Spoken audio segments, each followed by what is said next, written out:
I've already posted on WeChat Moments, and within minutes, many people have liked it and asked where this is. I've uploaded it to a video platform. Hope it goes viral.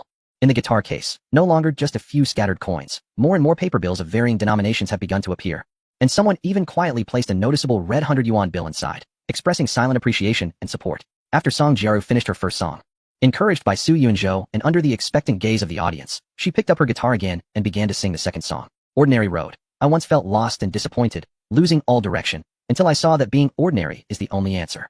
Her state became increasingly relaxed, and she even occasionally looked up, revealing a shy yet sincere smile filled with gratitude to the audience who had stopped to listen. That smile, like the first melting of ice and snow or the blooming of spring flowers, captivated many. And the sounds of cameras clicking and the lights of phone recordings flashed even more frequently. It was during the most passionate climax of her second song, when her emotions were at their fullest, that Su Yunzhou's gaze suddenly fixed on the outskirts of the crowd. A woman dressed in a simple beige long coat, wearing black sunglasses that covered most of her face, stood out with an aura that was completely different from the casual tourists around. She seemed to be drawn by some invisible sound wave, her expression dazed and her steps unsteady, almost as if she were sleepwalking out of the crowd. Then, as if struck by an invisible thunderbolt, she suddenly froze in place. Her eyes behind the sunglasses widened in shock, as if witnessing something utterly unbelievable, and even her breathing seemed to halt at that moment. It was actually Lin Ruoxuan. Chapter 042. The mystery of Lin Ruoxuan's disappearance. Su Yunzhou's breath completely stopped at that instant. On the screen, the woman wearing oversized sunglasses that obscured half her face trembled as she slowly removed them. The moment the sunglasses slipped off, time seemed to freeze. It was Lin Ruoxuan. It really was her. She remained stunningly beautiful, but there was a lingering layer of deep-seated fatigue and indifference from having seen too much in her expression. At this moment, her beautiful eyes were wide open in disbelief, fixed on the performance of the singer, as if her pupils were crazily contracting like they had just experienced a major shock. It seemed as though she was not looking at a girl holding a guitar, but rather a ghost crawling out from the deepest, most untouchable grave of her memories. Her ears precisely captured melodies and lyrics that absolutely should not, and could not, echo in this world. It was the ordinary road. On that night, at the highest astronomical observation deck in the city, her tyrant sang a song, with a slightly hoarse voice, just for her, facing the flowing starry urban river beneath. It was a unique code engraved deep in her soul. And the earlier song Chengzhou. It was the tune he hummed casually while taking her through the streets of Chengzhou. Later, she had used all her resources and connections, searched through all global music libraries and copyright registrations, even privately asked countless top music producers and songwriters, all confirming that these were two songs that completely did not exist in the current world, never created. Why? Why could this seemingly innocent girl, barely 18 or 19, sing them? Word for word, the melody was identical. Even the subtle, unique vocal techniques were exactly the same. Lin Ruoxuan's expression shifted from extreme shock to overwhelming confusion. In the next moment, this commercial queen who once stood at the pinnacle of the world and could laugh in the face of global media, suddenly broke down and cried like a child on the bustling, ancient street of Jinli. Tears streamed down her face, and her slender shoulders trembled violently. Ruoxuan, Ruoxuan, look at me, breathe. Quickly breathe. A woman next to her, dressed smartly and seemingly an assistant, turned pale in fright, hurriedly supporting her collapsing body. In a panic, she fumbled for a small white pill bottle, her voice trembling with tears and extreme panic. Don't think about it. Please, don't think about it. The doctor said you can't get too emotional. Quickly, take the medicine. I beg you. Su Yunzhou, in front of the screen, was completely stunned. His heart shook violently. After searching everywhere with no results, he found her in a way that was both dramatic and cruel, crashing into his sight. But she couldn't see him, and her sudden, complete breakdown felt like a blunt knife, cutting sharply into his heart. Jiaru, stop singing. Su Yunzhou immediately ordered, his voice carrying an urgency and tremor he didn't even realize.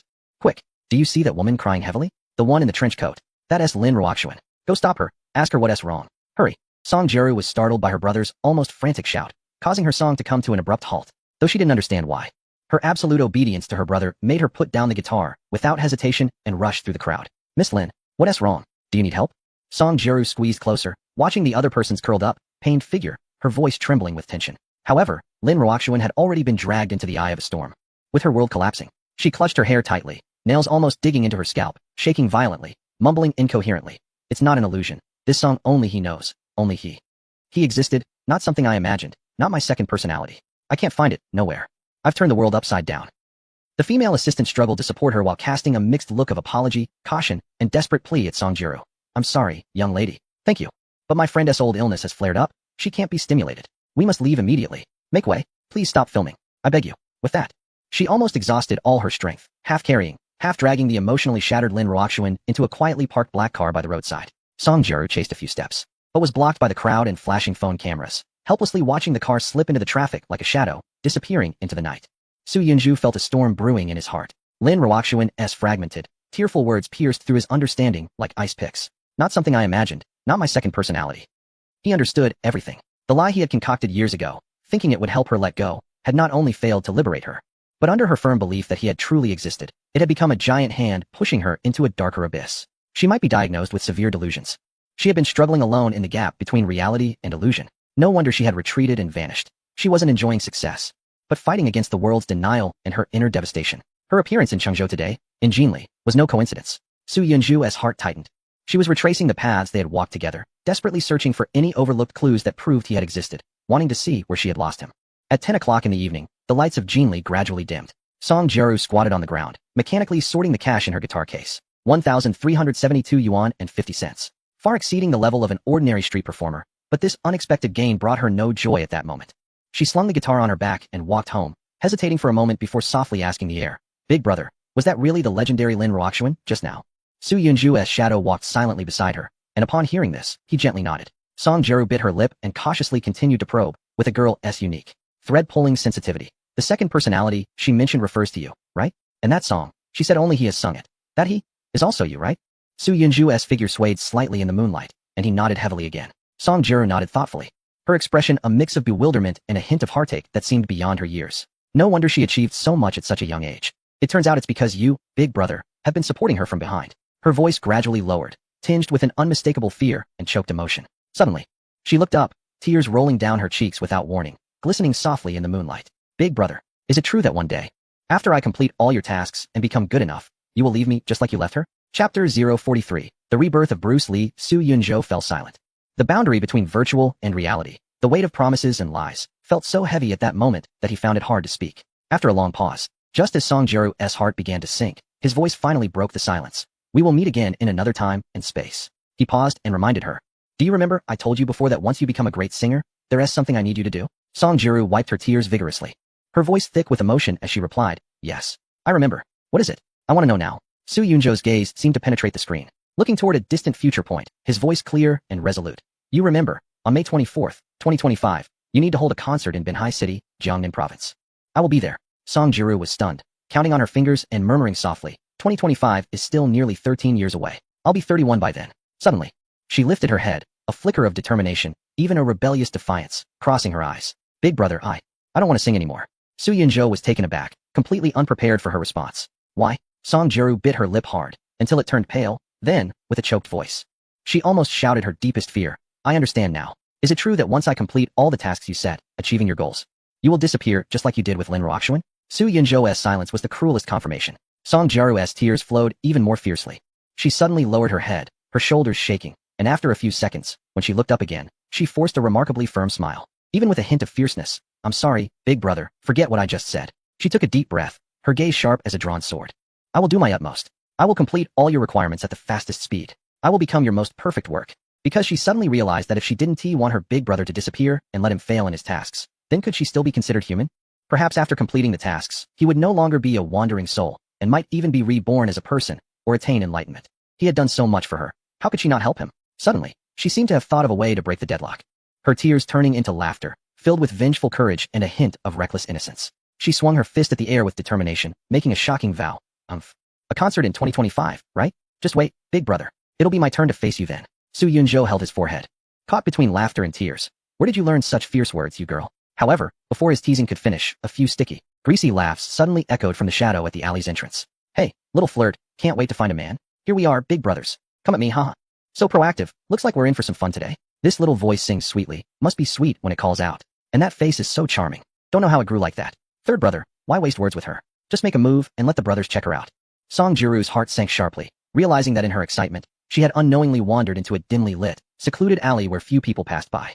In front of her stood 7 flashy gangsters with brightly colored hair, idly blocking her way, weighing steel pipes and spring knives in their hands.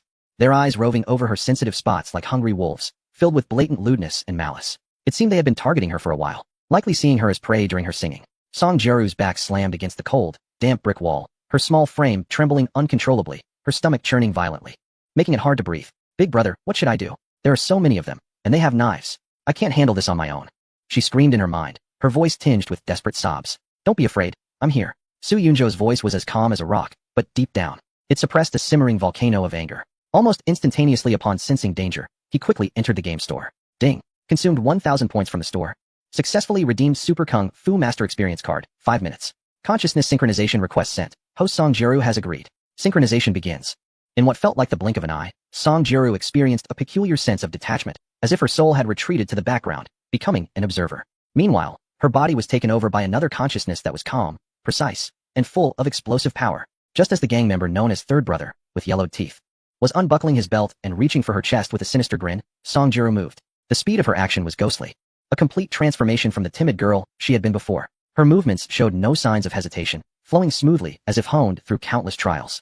Her right hand shot into the side pocket of her guitar bag, seamlessly pulling out a wooden nunchaku. Whoosh! The nunchaku sliced through the air with a sharp whistle, turning into a blurred shadow. Crack! Ah! The sickening sound of bones breaking and a piercing scream echoed almost simultaneously. Third Brother's wrist twisted at a bizarre angle, the spring knife clattering to the ground. He knelt on the ground, cradling his hands, his face etched with disbelief and agony. What just happened? How did that stick come flying? Damn it! What an audacious woman! How dare she fight back?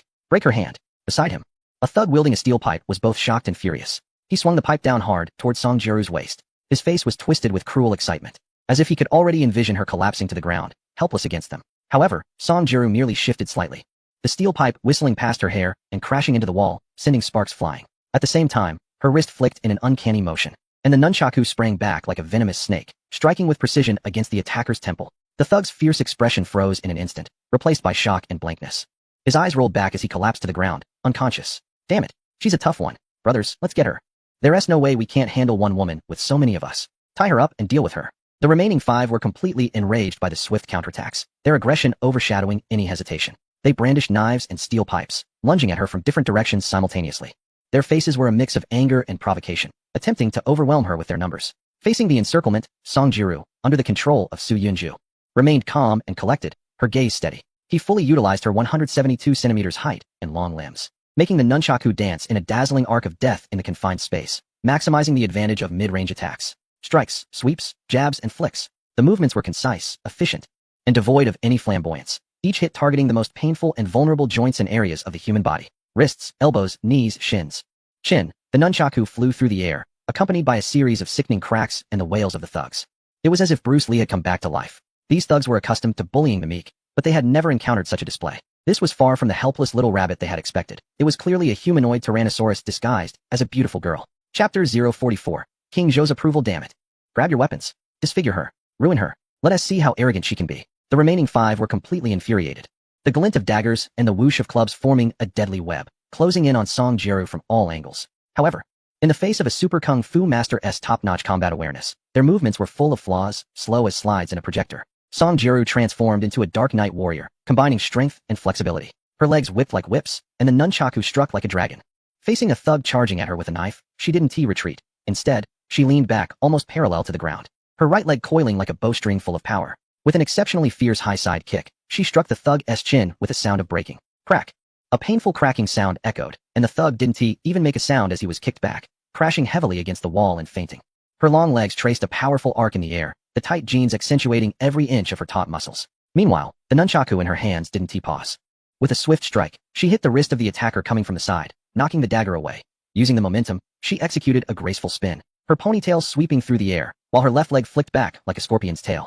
Her heel striking hard at the pressure point of another thug trying to grab her from behind. Ugh! The thug felt a surge of pain and suffocation, clutching his chest as he dropped to his knees. Facing the last 2 thugs, terrified and wanting to flee, she surged forward like a cheetah, leaping into the air for a beautiful series of flying kicks. Her right leg swept across, hitting one in the temple, while her left knee forcefully connected with the abdomen of the other. Both men fell to the ground, curling up like shrimp. Throughout the fight, she perfectly combined the fierce power of the nunchaku with the fluidity of her leg techniques, illuminated by the moonlight and the faint glow from the alley, resembling a vibrant and perfect sculpture engaged in battle. In less than 2 minutes, the 7 thugs who had just been so arrogant lay scattered on the ground, rolling in pain and clutching their injuries, unable to get up. Holding the nunchaku, Song Jiru stood proudly among the fallen bodies, her chest slightly rising and falling, her breath a bit hurried.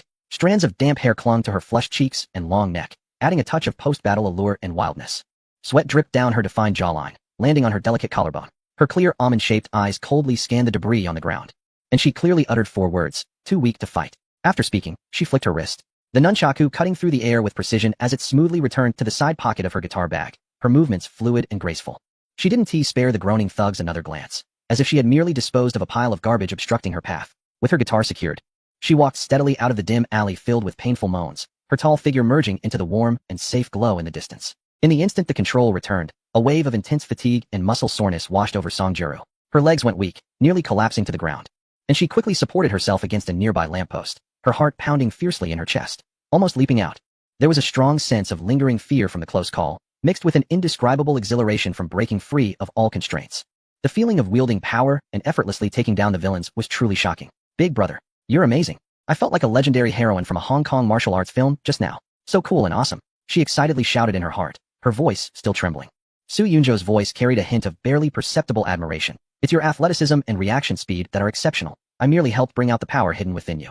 Remember this feeling of controlling yourself, fearless and unyielding. At this moment, a clear and reassuring sound of police sirens came from a distance, growing closer. It turned out that a passerby who had just finished a night shift had already sensed something was wrong in the alley and quietly called the police. He had intended to muster up the courage to help, but was left dumbfounded as he witnessed a seemingly delicate girl in white wielding nunchaku, moving with the grace of a dragon, striking down 7 armed thugs with incredible force. He quickly pulled out his low-resolution HTC phone, his hands trembling slightly as he recorded this astonishing scene. Afterward, Song Juru went to the police station in the patrol car to give her statement. Initially, the young officers who received her thought she looked quiet and full of student-like innocence, assuming she was a victim in need of comfort, and spoke to her very gently. That was until the passerby provided the video from his phone, which, despite its poor quality, clearly showcased the actions and results. As the officers gathered around the small phone screen and saw the slender girl effortlessly taking down hefty men with almost artistic fighting skills, the office fell into a brief, strange silence. When several officers looked back at Song Juru, who was sitting across from them, holding a cup of hot water and appearing somewhat uneasy, their expressions completely changed. Shock, disbelief, curiosity, and unreserved admiration. During the statement-taking process, the senior officer in charge of recording spoke with a hint of incredulity. Little girl, have you trained before? Is it a family tradition? Following Su Yunzhou's guidance, Song Juru vaguely stated that she was just an amateur who learned a bit of self-defense from videos, which only solidified her image as a gifted martial artist. Ultimately, the incident was classified as self-defense, and the process moved quickly. As she was leaving, a young female officer secretly gave her a thumbs up, her eyes filled with admiration. The next morning, Song Juru, Sir all over, was awakened by a flurry of QQ message notifications and phone calls. Groggily, she reached for her phone and opened the screen to find that her Sina Weibo follower count had skyrocketed by tens of thousands. The number of private messages had surged to an astonishing 99. Confused, she clicked on the trending topics. Jinli White-clad Fairy's heavenly voice, referring to her singing video from the previous night, where her pure image and captivating voice began to gain traction, and real-life heroine teaches thugs a lesson. The short video taken by the passerby, although of low quality, showcased shocking actions and outcomes. Most beautiful girl can sing and fight. The combination of the two videos created a strong contrast and topic effect. Upon clicking the topics, the comments section exploded. From the singing video comments, which school is this girl from? Her voice is amazing. Chengzhou? Ordinary road? Can't find anything. Is it original? Seeking the full version. Such a clean aura. Love it. From the alley fight video comments. No way. Is this real? This girl can fight like that? Those kicks. That strength. Sister, take me down. That flying kick was so cool. Beautiful and fierce. Is this skill real? Nunchaku skills are on point. The group of troublemakers was completely overpowered. The last line was stunning and incredibly impactful. She exuded a queenly aura. Even her rarely visited social media profile was flooded with comments from classmates and strangers alike, filled with exclamation marks and requests to connect, praising her impressive performance. As Song Juru looked at the explosive notifications on her phone, she rubbed her eyes and pinched her arm, struggling to believe it as she stammered to the air, "Big brother, it seems like we really got famous? Overnight sensation?" What made her scream even more was when she refreshed the page and saw her idol, the superstar, had retweeted the street battle video with a caption, "Wow, not bad. Quickly use the nunchaku." Hehe. Su Yunzhou watched the skyrocketing number of fans on the screen, the trending topics, and the boost from the superstar with a satisfied smile. Everything was going according to plan, even exceeding expectations. It was a perfect start. Through the screen, he seemed to see the star-studded road leading to the peak. Whispering to himself, "Next, it's time for the world to witness what a true groundbreaking superstar, nurtured by my own hands, looks like." Chapter 045. The beautiful landlord's midnight invitation. The doorbell rang, breaking the tranquility of the night. Su Yunzhou was focused on the screen, his fingers instinctively tapping the keyboard to fast forward, and only then did he slowly get up. As he opened the door, a wave of warm air mixed with cumin and charcoal grilled aroma rushed in. The delivery guy handed him a tightly wrapped foil package, containing the whole roasted lamb he ordered. "Thanks." The rental space was too small, so he could only take it back to his computer desk to unwrap it. As he tore open the foil, he had already popped a piece of the sizzling lamb rib into his mouth. By the time he redirected his attention back to the game, quite a bit of time had passed, and the scene had switched to the freshman welcome party at Basha University. The stage lights were dazzling. In the crowd, the noise was deafening, rising and falling like waves. Just becoming a freshman at Basha University, Song Juru approached the microphone, still adjusting its height. "Song Juru, goddess." The audience erupted like a boiling pot, cheers, screams, and whistles blending into a cacophony that felt like it could lift the roof off. This spectacle was less like a welcome party and more like a grand concert. There was no way around it. The current Song Jiru was no longer the timid girl plagued by social anxiety. After her street performance revealed her heavenly voice and the viral video of her fiercely fighting off armed troublemakers, combined with the superstar's legendary retweet, she had become a hot sensation in the online world, a nunchaku-wielding beauty, and a newly crowned internet celebrity. The audience was not only filled with students and faculty from her department, but people from other colleges also rushed in. They held up brightly crafted glow signs and light boards, creating a shimmering sea in the dimly lit audience. Sister, fly bravely. Seniors will always accompany you. Beautiful and cool Song Jiru, the pride of Bashu University. Goddess, look at me. I want to have your babies. The atmosphere was electric, with glowing signs waving. Comparable to a fervent fan meeting, Song Jiru carried her familiar wooden guitar, looking relaxed with a slight smile at the corner of her mouth. Already beginning to enjoy the feeling of being in the spotlight, she seemed to casually tilt her head, glancing at the void behind her that only she could sense, where her all-capable older brother, Su Yunjo, was gnawing on a roasted leg of lamb, his mouth glistening with grease. Unable to hold back, she let out a soft giggle, her brows and eyes curving, silently reproaching the air. Big brother, you're hogging all the food. Then, she took a deep breath, turned back, and faced the crowd below, dark and dense, who had come to see her. There was no tension or awkwardness on her face. Instead, it was a demeanor of someone who had just tasted fame and began to confidently command the attention and powerful aura of the moment. Her slender, fair fingers, with distinct knuckles, lightly rested on the strings and then smoothly strummed them. A fresh, upbeat prelude, rhythmic and full of hope, flowed like a mountain stream, immediately capturing everyone's ears and silencing the noise in the venue. She opened her mouth and sang a song titled Youth. Change my life. Make myself happy, I'm still that boy from before, unchanged in any way. This was certainly another hit that Su Yunjo had borrowed from the future for her. The catchy melody was easy to remember, and the lyrics were uplifting, filled with genuine enthusiasm and strength, perfectly matching the pure and passionate atmosphere of campus life, instantly provoking an urge for a massive sing-along and deafening cheers. Outside the screen, Su Yunjo was munching on the real roasted leg of lamb, greasy and distracted, while subconsciously tapping to the clear vocals and exhilarating beats from the game, mumbling indistinctly. Oh, so Song Jiru's famous song Youth was sung at the university welcome party. I was still young back then, didn't he have much impression? But it sounds really nice, her voice, pure and powerful. No wonder it's later called a voice kissed by angels. He was so engrossed, lost in the joy of nurturing, when suddenly, his phone rang, breaking his immersive experience. Su Yunjo frowned and glanced at the screen. It was his landlord, Lu Qian. He was immediately puzzled. In the middle of the night. Could it be she caught a whiff of the roasted lamb and wants to come over for a bite? He wiped his greasy hands, answered the call, and tried to keep his tone neutral. Hello, Qianjia? On the other end, Lu Qian's voice came through, clearly tipsy, yet deliberately softening her tone. Hey, Xiao Su, you're still awake, right? I can hear it's quite lively over there. Are you singing? Su Yunjo nearly rolled his eyes to the ceiling. Are we that familiar? We've only met twice, and she's acting so chummy. Qianjia, I'm at home playing a game. The volume might be a bit loud. It's late, what's up? His tone remained flat and distant. Lu Qian's voice carried a hint of embarrassment, but also an air of a natural request. I have a little favor to ask. I had a bit too much to drink tonight, and I'm feeling a bit dizzy. Could you come pick me up? It's not far. Just at that nightclub next to our community. Su Yunjo felt speechless. In the dead of night, a lone man and a woman, meeting at a venue? This scenario seemed like a classic setup for a trap, or perhaps this charming landlord had some ambiguous tricks up her sleeve. He directly declined. It's rather inappropriate for me to come over at this hour, Qianjia. What about your friends? Or you could easily call for a designated driver. Oh, I just don't feel safe with anyone else. What's wrong with you coming to pick me up? Lu Qian started to act a bit stubborn and threw out what she thought was an irresistible incentive. If you come to get me, I'll waive your rent for a month. How about that? Su Yunjo almost laughed in anger. Over 1,000 yuan. Do you really think I'm just a male model at your beck and call? Qianjia, it's really not about the money. Mainly, I'm just not convenient today. He was about to refuse again. Lu Qian hesitated on the other end of the line. Seeing that the bribe wasn't working, she finally stammered, half embarrassed and half pleading. Xiao Su, to be honest, I have a big client here who just happened to see your profile picture on my WeChat. She said she really wants to meet you in person. As long as I can bring you over for a couple of drinks, she'll sign the contract right away. This deal is quite important for me. Can we collaborate on this? I promise you 1 TB shortchanged. Su Yunjo was genuinely stunned, nearly choking on the lamb in his mouth. There's such a tactic? Was he being used as bait for male allure? His mind immediately went on high alert, the first thought being that this couldn't possibly be a scheme by that persistent jerk Qin Beichin, trying to humiliate him with such lowly tricks. He suppressed his doubts and asked in a deep voice, who is that big client friend of yours? Lu Qian seemed to grasp at a lifeline and quickly revealed the name. It's the chairman of Qingxing Media, Chairman Song Jinxiang. Su Yunjo paused for a moment. Song Jinxiang, the woman who had mocked him during the day, although their interaction had been unpleasant. Remembering that she was Lin Ruoxuan's cousin made it seem worthwhile to make contact. Perhaps he could glean some insight into Lin Ruoxuan's current situation? Alright.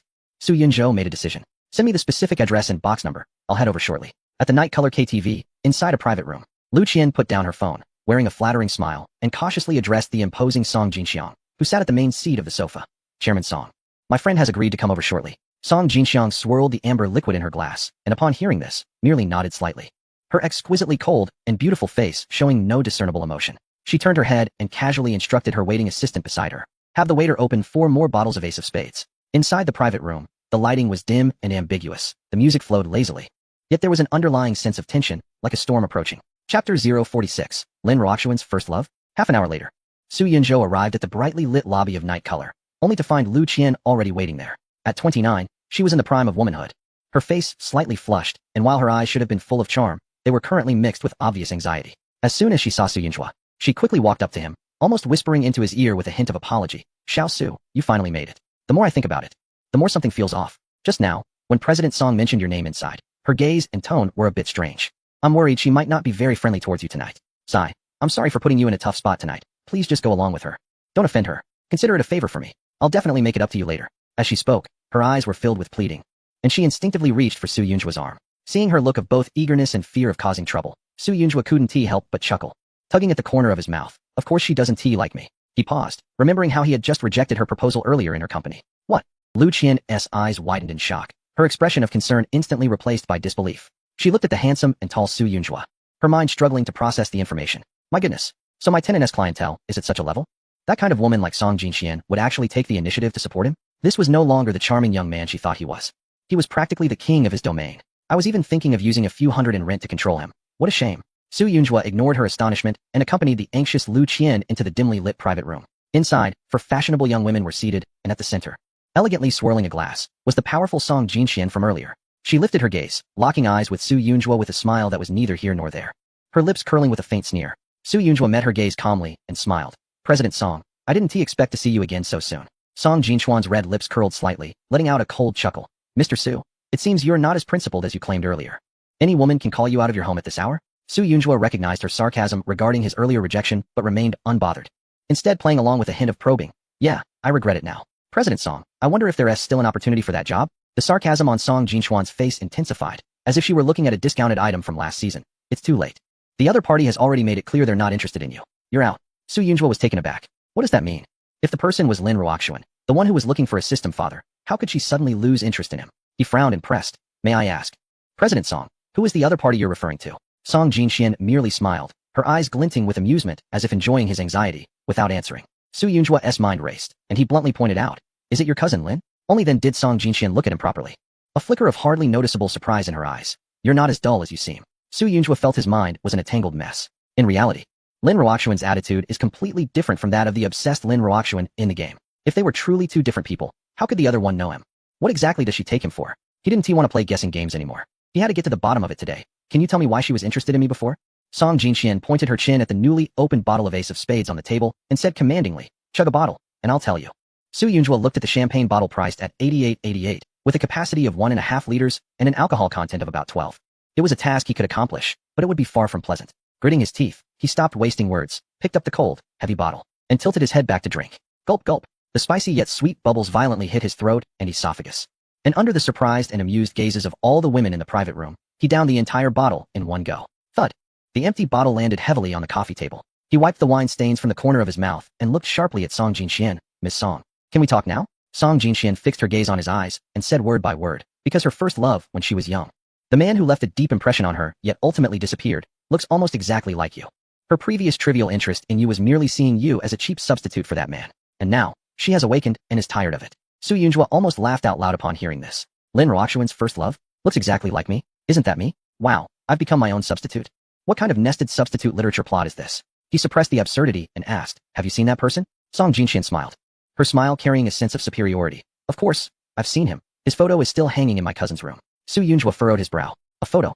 Still hanging on the wall. If Lin Ruoxuan was only projecting her emotions onto the system, I could understand. But if even Song Jinxian has seen him in person and there's an actual photo, how could that person possibly be me?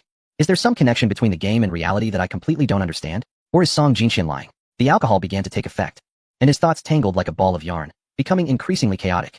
Next to him, Lu Qian looked at his silent profile, feeling a pang of sympathy. She understood from the earlier conversation that her handsome tenant was being treated as a substitute by a wealthy woman and would be discarded once she got bored. Those rich women are really something. Come here, let me take care of you. Seeing the atmosphere drop to freezing point, a neatly dressed woman with a somewhat androgynous style, trying to lighten the mood, handed the microphone to the somewhat dazed Su Yunzhua. Handsome, don't just sit there, sing a song to relax. Su Yunzhua took the microphone, fueled by the rising alcohol, and without much thought, casually chose a song. As the prelude began, He might not have realized that the song he started to sing was the very one that Lin Roakshuan had hummed in the game. You are in your prime. While I am destitute, how could I dare to hold you in my embrace with such poverty? In his tips